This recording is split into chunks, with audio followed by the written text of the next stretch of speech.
Every Chargers season seems to start out the same with a lot of promise, a lot of talent, some expectations, and then injuries and general weirdness seem to derail it every season. Joining me now from Locked On Chargers, David Droegemeier. And David, we already have the Austin Ekeler injury. He didn't practice on Wednesday with the hamstring injury. He's coming off serious injury. So what is your level of concern? Let's start with just that injury and what it would mean for this Chargers team. It's definitely concerning.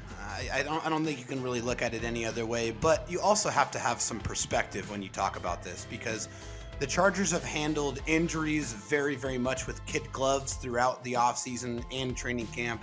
They didn't let any of their starters play in the preseason pretty much, unless there were some things that they needed to evaluate. So I would pause on panicking too much right now, but if things don't start trending upwards towards practice on Thursday and practice on Friday, then there is some cause for some serious concern, but I would pump the brakes a little bit as of right now.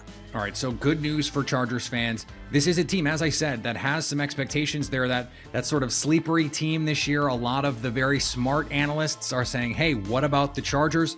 Unfortunately, those same people say that every year. I will this year count myself among those who think the Chargers are going to be very good. Whether or not I am smart, we will leave that to everyone else to decide.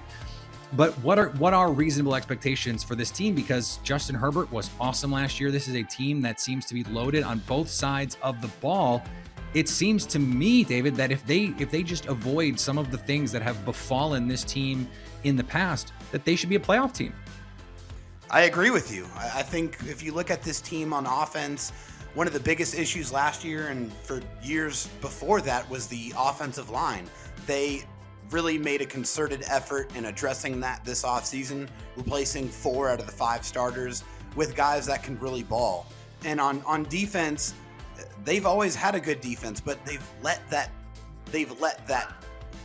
let teams come back on them and really lose a bunch of one-score games they had absolutely no business losing. So I think with a more aggressive style of defense that Brandon Staley is going to bring to the table and some better coaching decisions, some better in-game decisions and adjustments, I think that this Chargers team is absolutely a team that most teams out there should be very wary of. And if they are able to put it together, I don't think we have a ceiling for what this Chargers team can accomplish this season.